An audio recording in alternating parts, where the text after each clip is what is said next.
Engineering ప్రపంచంలోకి స్వాగతం. మన చుట్టూ చూస్తే ఎన్నెన్నో అద్భుతాలు, భారీ వంతెనలు, ఆకాశాన్ని తాకే భవనాలు, ఇవన్నీ అసలు కదలకుండా అంత స్థిరంగా ఎలా నిలబడగలుగుతున్నాయి? ఆ నిశ్శబ్దం వెనుక ఓ పెద్ద సైన్స్ దాగి ఉంది. దాని పేరే స్టాటిక్ ఈక్విలిబ్రియం. ఈరోజు మనం దాని గురించే తెలుసుకోబోతున్నాం. ఒక్కసారి ఆలోచించండి, వేల టన్నుల బరువు, దానిమీద వెళ్లే వాహనాలు, వీచే గాలి, ఇన్ని శక్తులు పనిచేస్తున్నా ఒక పెద్ద వంతెనగాని, ఒక హోచ్ హౌస్ గాని ఎలా స్థిరంగా నిలబడుతుంది? అస్సలు కూలిపోకుండా దాన్ని పట్టి ఉంచే ఆ రహస్యమేంటి? ఆ రహస్యమేంటంటే సమతుల్యత. మనం చూసే ప్రతి నిశ్చలమైన వస్తువు వెనక మన కంటికి కనిపించని బలాల మధ్య ఒక నిరంతర యుద్ధం జరుగుతూ ఉంటుంది. గురుత్వాకర్షణేమో దాని కిందకి లాగుతుంది, అది నిలబడిన నేల ఏమో దాన్ని పైకి నెడుతుంది.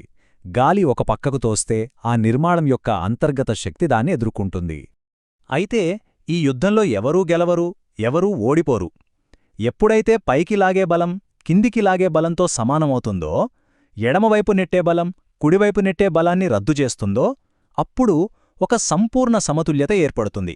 ఆ అద్భుతమైన స్థితినే మనం ఈక్విలిబ్రియం అంటాం. వాళ్ళలోకి కాస్త లోతుగా వెళ్దాం. ఒక్కసారి ఈ ఫోటో చూడండి. చూస్తుంటేనే ఆశ్చర్యంగా ఉంది గదా? కొలొరాడోలో ఉందిది. ఇంత భారీ రాయి గురుత్వాకర్షణ నియమాల్ని ఏమాత్రం పట్టించుకోనట్టుగా కేవలం ఒక చిన్న పాయింట్ మీద నిలబడి ఉంది. అద్భుతం కదూ? సహజంగానే మనందరిలోనూ ఒకే ప్రశ్న వస్తోంది, అసలిది ఎలా సాధ్యం? ఎందుకు కింద పడిపోవట్లేదు? ఈ అద్భుతమైన బ్యాలెన్స్ వెనకున్న సైన్స్ ఏంటి? రండి, ఈ ప్రశ్నకు సమాధానం మనం స్టాటిక్స్ అనే విభాగంలోకి వెళ్తున్నాం. పేరుకు తగ్గట్టే ఇది నిశ్చల స్థితిలో ఉన్న వస్తువుల అధ్యయనం. స్టాటిక్స్. అయితే ఇక్కడ ఒక ముఖ్యమైన విషయం గమనించాలి. నిశ్చలంగా ఉండటం అంటే ఏమీ జరగడం లేదని కాదు. అది ఒక నిరంతర క్రియాశీలక ప్రక్రియ. ఓ, అలాగా. అవును. ఒక వస్తువుపై పనిచేసే బలాలన్నీ ఒకదానికొకటి రద్దు చేసుకుని ఒక పరిపూర్ణమైన బ్యాలెన్స్కు వచ్చినప్పుడు మాత్రమే అది సాధ్యమవుతోంది. ఈరోజు మన లక్ష్యం ఆ బ్యాలెన్స్ను విశ్లేషించడానికి ఇంజనీర్లు ఉపయోగించే పద్ధతులను, వారి ఆలోచనా విధానాన్ని అర్థం చేసుకోవడం. సరే, అయితే దీన్ని విడమర్చి చూద్దాం. ముందుగా మనం బలం అంటే ఫోర్స్ అనే పదం గురించి మాట్లాడుకుంటున్నాం. చాలా సింపుల్గా అనిపిస్తుంది, కానీ ఇంజనీరింగ్ పరంగా దీని అర్థమేమిటి? మంచి ప్రశ్న. సాధారణ భాషలో బలమంటే నెట్టడం లేదా లాగడం. కాని దాన్ని పూర్తిగా వర్ణించాలంటే రెండు విషయాలు కావాలి. రెండు విషయాలా? అవును. ఒకటి, మీరు ఎంత గట్టిగా నెడుతున్నారు, అది దాని పరిమాణం, మ్యాగ్నిట్యూడ్ అన్నమాట. రెండు, ఏ దిశలో నెడుతున్నారు, అది దాని డైరెక్షన్. ఈ రెండూ లేకుండా బలం గురించిన సమాచారం అసంపూర్ణం. అందుకే దీన్ని మనం వెక్టర్ క్వాంటిటీ అంటాం. ఒక వస్తువుపై ఒకటి కంటే ఎక్కువ బలాలు పనిచేసినప్పుడు దానిని మనం బల వ్యవస్థ లేదా సిస్టమ్ ఆఫ్ ఫోర్సెస్ అంటాం. అంటే ఈ బల వ్యవస్థల్లో కూడా రకాలుంటాయా? అన్నీ ఒకేలా ఉండవు కదా. అస్సలుండవు. వాటిని వర్గీకరించడమే సమస్యను పరిష్కరించడంలో మొదటి మెట్టు. కొన్ని ముఖ్యమైన రకాలు చూద్దాం. చెప్పండి. ఉదాహరణకు, ఒక టగ్ ఆఫ్ వార్ ఆటను ఊహించుకోండి. రెండు జట్లు ఒకే తాడును వ్యతిరేక దిశల్లో లాగుతాయి. ఇక్కడ అన్ని బలాలు ఒకే సరళ రేఖపై ఉన్నాయి. వీటిని కోలీనియర్ బలాలు అంటారు. ఒకే లైన్ మీద. అవును. ఇప్పుడు ఒక ఆగిపోయిన కారును ఇద్దరూ ముగ్గులు కలిసి ఒకే ఫ్లాట్ రోడ్డుపై నెడుతున్నారని అనుకుందాం.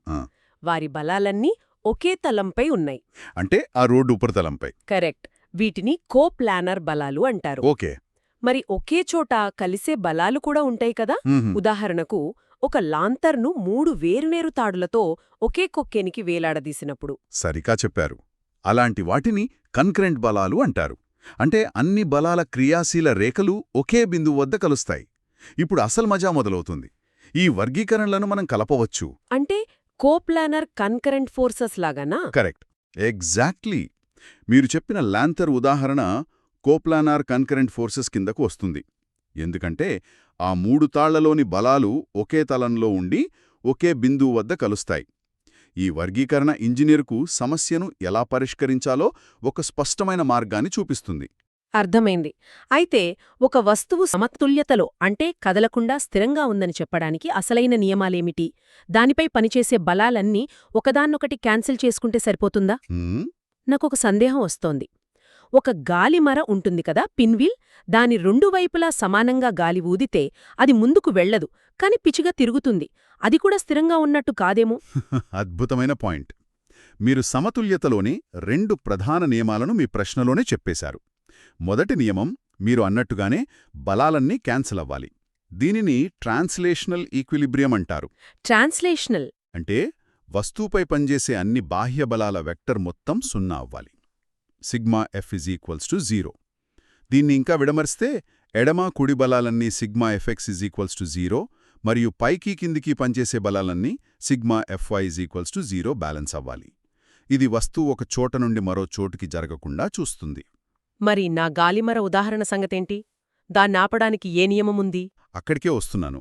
అదే రెండవ అత్యంత ముఖ్యమైన నియమం, రొటేషనల్ ఈక్విలిబ్రియం. మీ గాలిమర ఉదాహరణలో బలాలు సమానంగా ఉన్నా అవి ఒక భ్రమణాన్ని, ఒక స్పిన్ని సృష్టిస్తున్నాయి. ఆ భ్రమణాన్ని నిరోధించాలి. ఓ అంటే వస్తువుపై పనిచేసే అన్ని టార్క్ల లేదా మొమెంట్ల మొత్తం 0 అవ్వాలి. సిగ్మా ఎమ్ = 0. మొమెంట్ అంటే ఒక తిప్పే బలం, టర్నింగ్ ఫోర్స్ అన్నమాట. సో కదలకుండా ఉండటం, తిరగకుండా ఉండటం, ఈ రెండూ జరగాలి. అవును. ఈ 2 షరతులు నెరవేరినప్పుడే ఒక వస్తువు సంపూర్ణంగా స్టాటిక్ ఈక్విలిబ్రియంలో ఉందని చెప్పగలం. మనం చూసే ప్రతి భవనం, ప్రతి వంతెన రోజంతా ఈ 2 నియమాలను పాటిస్తూనే ఉంటాయి. వావ్! అంటే ఈ నియమాలను కాగితంపై పెట్టి లెక్కలు వేయాలి కదా. నిజ జీవితంలోని సంక్లిష్టమైన వస్తువుపై పనిచేసే ఈ అదృశ్య బలాలన్నింటినీ ఒక ఇంజనీర్ ఎలా చూస్తారు, ఎలా లెక్కిస్తారు? దానికోసం ఇంజనీర్ల దగ్గర ఒక ఎక్స్రే విజన్ లాంటి సాధనం ఉంది. ఈ విశ్లేషణలో మొదటి అత్యంత ముఖ్యమైన అడుగు ఫ్రీ బాడీ డయాగ్రామ్ అంటున్నారు. FBD అంటారు కదా. దాంతోనే మన పరిశీలన మొదలు పెడదాం. ఈ ఫ్రీ బాడీ డయాగ్రామ్ అంటే FBDని ఇంజనీర్ యొక్క సూపర్ పవర్ అని అంటారట. ఒక ఎక్స్రే దృష్టి లాంటిదని కూడా విన్నాను. అంత ప్రత్యేకతేముంది దీనికి?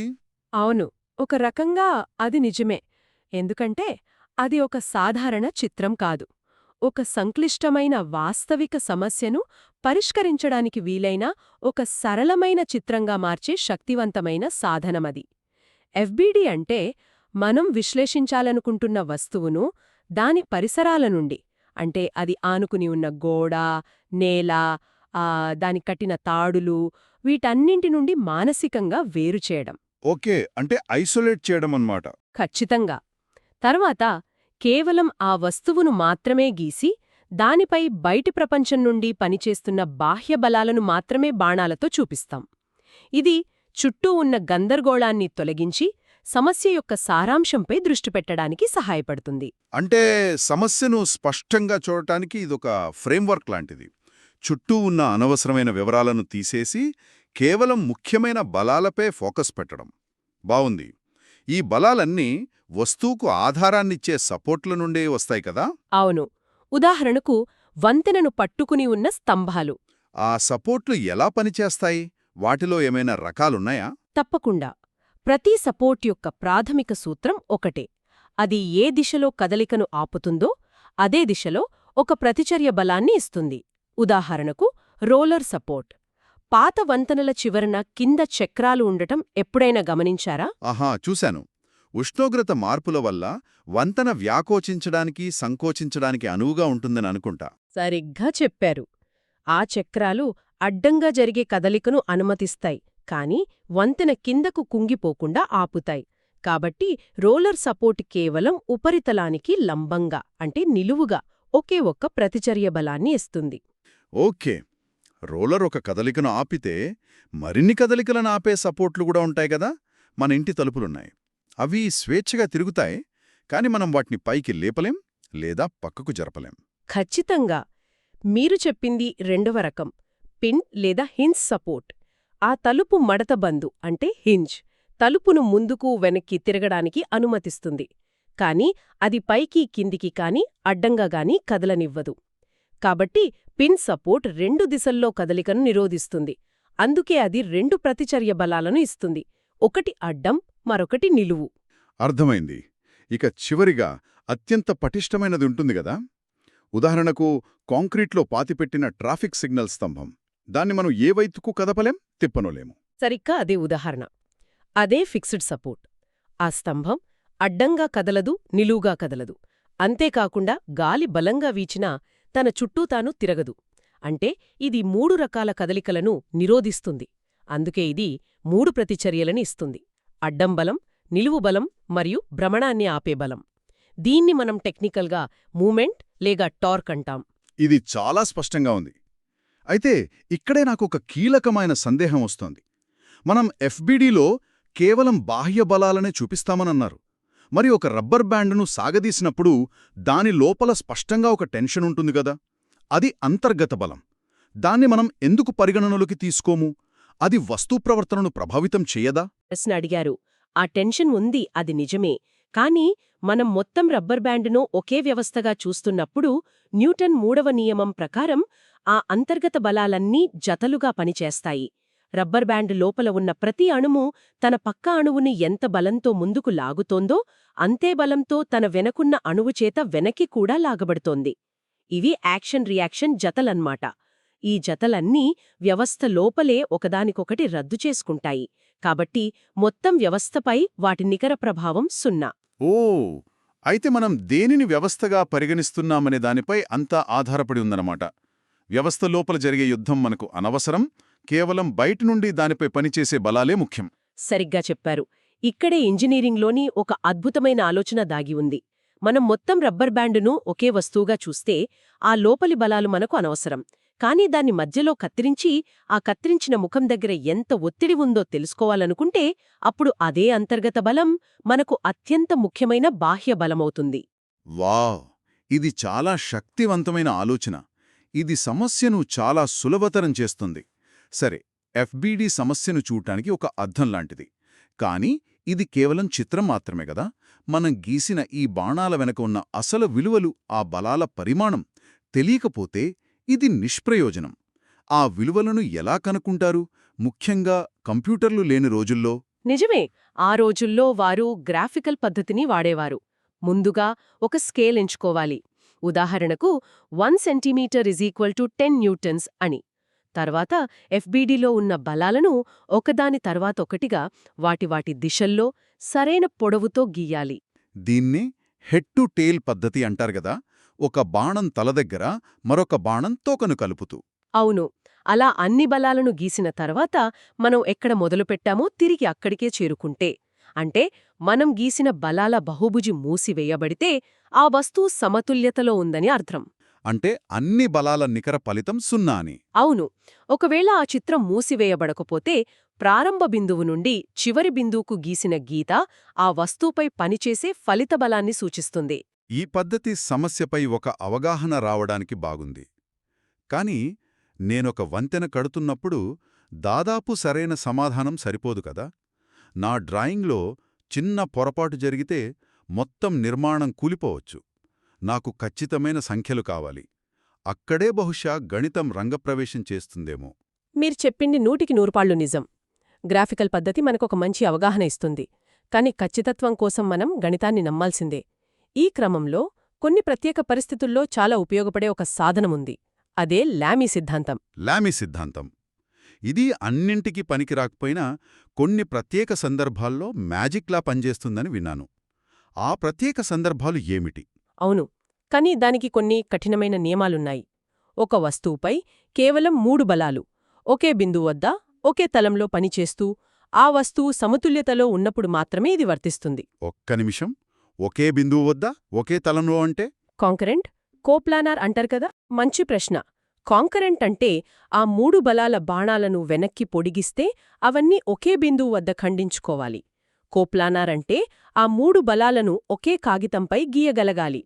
ఈ 2 షరతులు పాటిస్తేనే లామీ సిద్ధాంతం పనిచేస్తుంది. ఈ సిద్ధాంతం ప్రకారం ప్రతి బలం యొక్క పరిమాణం దానికెదురుగా ఉన్న కోణం యొక్క సైన్కు అనుపాతంలో ఉంటుంది. ఓకే, ఇది కేవలం 3 బలాలకు మాత్రమే. కానీ వాస్తవ ప్రపంచంలో అంతకంటే ఎక్కువ బలాలుంటాయి. అవి ఒకే చోట కలవకపోవచ్చు. అలాంటి సాధారణ పరిస్థితులను విశ్లేషించడానికి మన దగ్గరున్న అంతిమ ఆయుధాలు ఏమిటి? అవే సమతుల్య సమీకరణాలు, ఈక్వేషన్స్ ఆఫ్ ఈక్వలిబ్రియం. 2D ప్రపంచంలో, అంటే కాగితం మీద గీయగలిగే వ్యవస్థలో, కాంకరెంట్ ఫోర్సెస్ అంటే అన్ని బలాలు ఒకే బిందువు వద్ద కలిసినప్పుడు 2 సమీకరణాలు చాలు. σfx = 0 మరియు σfy = 0. అంటే అన్ని అడ్డబలాల మొత్తం 0, అన్ని నిలువు బలాల మొత్తం 0. సరే, మరి బలాలు వేరువేరు చోట్ల పనిచేస్తే ఇందాక మనం చర్చించిన హోల్డింగ్ లాంటిది? అదే నాన్ కాంకరెంట్ ఫోర్సెస్. ఇక్కడ వస్తువు కదలకూడదు, అలాగే తన చుట్టూ తాను తిరగకూడదు. కాబట్టి పై రెండు సమీకరణాలతో పాటు మూడవది కూడా అవసరం. సిగ్మా m = 0 అంటే ఏదైనా బిందువు పరంగా టార్క్ల మొత్తం 0. ఈ మూడో సమీకరణం భ్రమణాన్ని ఆపుతుంది. నిజంగానా? నేను రోజూ ఆఫీస్కి వెళ్లే దారిలో ఒక పెద్ద హోర్డింగ్ చూస్తాను. ప్రచండమైన గాలి వచ్చినప్పుడు కూడా అది స్థిరంగా ఉంటుంది. దాన్ని పడిపోకుండా ఆపుతున్నది కేవలం ఈ 3 సరళమైన గణిత నియమాలే అంటే నమ్మలేకపోతున్నాను. రహస్యం ఏమీ లేదు. కేవలం స్వచ్ఛమైన భౌతిక శాస్త్రం, గణితం మాత్రమే. ఆ మూడు సమీకరణాలు సిగ్మా fx = 0, సిగ్మా fy = 0 మరియు సిగ్మా m = 0 సంతృప్తి చెందితే ఆ హోర్డింగ్ స్థిరంగా ఉంటుందని మనం గణితశాస్త్రపరంగా నిరూపించినట్టే. ఇప్పటివరకు మనం 2D లేదా ఫ్లాట్ ఉపరితలాల గురించే మాట్లాడుకున్నాం, కానీ మనం బ్రతికే ప్రపంచం 3D కదా. ఒక విమానం గాలిలో ఎగురుతున్నప్పుడు దానిపై అన్ని దిశల నుండి బలాలు పనిచేస్తాయి. ఈ సమతుల్యత సూత్రాలు 3D ప్రపంచంలో ఎలా పనిచేస్తాయి? సూత్రం అదే, కానీ ఆట పెద్దదే అవుతోంది. 2Dలో మనకు 3 కదలికలను ఆపాలి. ఎడమ కుడి fx, పైకి కిందికి fy మరియు భ్రమణం m. అందుకే 3 సమీకరణాలు సరిపోయాయి. అవును. కానీ 3Dలో ఒక వస్తువుకు 6 రకాల స్వేచ్ఛ ఉంటుంది. దీన్ని ఒక డ్రోన్ను ఉదాహరణగా తీసుకుని అర్థం చేసుకుందాం. అది గాలిలో కదలకుండా ఉండాలంటే అది ముందుకి వెనక్కి, ఎడమ కుడి లేదా పైకి కిందికి జరగకూడదు. రైట్, ఇవి 3 అయ్యాయి. ఇవి 3 షరతులు. అంటే సిగ్మా fx, సిగ్మా fy మరియు సిగ్మా fz అన్నీ 0 అవ్వాలి. అవును, అదనంగా అది తిరగకూడదు కూడా కదా. సరిగ్గా. అది ముందుకి వంగకూడదు, అంటే టిల్టింగ్. పక్కకి దొరలకూడదు, అంటే రోలింగ్. లేదా ఒక బొంగరంలా తన చుట్టూ తాను తిరగకూడదు, స్పిన్నింగ్. సో మొత్తం 6 కదలికలు. అవును. అందుకే 3D సమతుల్యతకు మనకు 6 సమీకరణాలు అవసరం. సిగ్మా mx, సిగ్మా mi మరియు సిగ్మా mz కూడా 0 అవ్వాలి. సమస్య మరింత సంక్లిష్టంగా మారుతుంది. అందుకే 3D సమస్యలను పరిష్కరించడానికి ప్రతి బలాన్ని దాని కార్టీషియన్ వెక్టర్ రూపంలో, అంటే i, j, k కాంపోనెంట్స్తో రాయడం చాలా ముఖ్యం. అయితే మనం ఈ సమతుల్యత నియమాల గురించి ఇంత వివరంగా మాట్లాడుకున్నాం.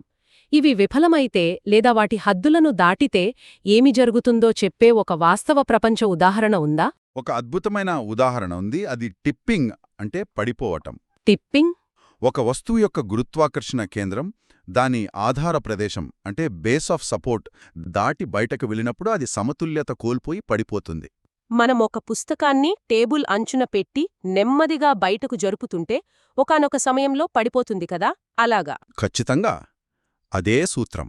దీనికి ప్రపంచంలోనే అత్యుత్తమ ఉదాహరణ పీసా యొక్క వాలుగోపురం. Leaning tower of Pisa. అవును, అది ఎప్పుడైనా పడిపోతుందేమో అని అందరూ భయపడుతూ ఉంటారు. ఈ సూత్రాల ద్వారా అది ఎప్పుడు పడిపోతుందో కూడా లెక్కించవచ్చా? ఖచ్చితంగా. పీసా గోపురం ఎత్తు సుమారు 56 మీటర్లు, దాని బేస్ వ్యాసం 15.5 మీటర్లు. దాని బరువు కేంద్రం భూమిపై దాని బేస్ బయటకు వెళ్ళినప్పుడు అది పడిపోతుంది. ఆ పాయింట్ ఎప్పుడొస్తుంది? లెక్కల ప్రకారం దాని వాలుకోవడం 15.47 డిగ్రీలకు చేరుకుంటే అది ఖచ్చితంగా పడిపోతుంది. ఓ మై గాడ్, ఇప్పుడెంతుంది? అదృష్టవశాత్తు ప్రస్తుతం దాని వాలు సుమారు 5.5 డిగ్రీలు మాత్రమే. ఇంజనీర్లు నిరంతరం దాన్ని స్థిరీకరించడానికి ప్రయత్నిస్తున్నారు. ఇదే సూత్రం ఒక క్రేన్ సురక్షితంగా ఎంత బరువుని ఎత్తగలదో నిర్ణయించడానికి, లేదా ఒక విమానంలో లోడ్ను ఎలా పంపిణీ చేయాలో లెక్కించడానికి కూడా ఉపయోగపడుతుంది. సమతుల్యత అనేది అంతటా ఉన్న ఒక సూత్రం. కాబట్టి మనం ఈరోజు బల వ్యవస్థల వర్గీకరణ నుండి సమతుల్యత యొక్క ప్రాథమిక నియమాల వరకు మరియు వాటిని విశ్లేషించడానికి ఫ్రీ బాడీ డయాగ్రమ్స్, లామీ సిద్ధాంతం వంటి శక్తివంతమైన సాధనాల వరకు ఒక విస్తృతమైన ప్రయాణం చేశాం. అవును. ఈ సూత్రాలు కేవలం పాఠ్యపుస్తకాలకే పరిమితం కాకుండా మనం రోజూ చూసే ప్రతి నిర్మాణంలోనూ ఎలా నిశ్శబ్దంగా పనిచేస్తాయో అర్థమైంది. చివరగా ఒక ఆసక్తికరమైన ఆలోచనతో ముగిద్దాం. మన మూలాల్లో ఒక సూక్ష్మమైన కానీ ముఖ్యమైన విషయం ఉంది. ఒక వస్తువును స్థిరంగా ఉంచడానికి 2 మార్గాలు ఉన్నప్పుడు, అంటే రియాక్షన్ బలాలను ఉపయోగించడం లేదా రియాక్షన్ మూమెంట్లను, అంటే తిప్పే బలాలను ఉపయోగించడం, వ్యవస్థ ఎల్లప్పుడూ బలాలనే ఎంచుకుంటుంది. అంటే రియాక్షన్ బలాలు రియాక్షన్ మూమెంట్ల కంటే ముందే పనిచేస్తాయి. అది కొంచెం సంక్లిష్టంగా ఉంది. ఒక ఉదాహరణ ఇవ్వగలరా? తప్పకుండా.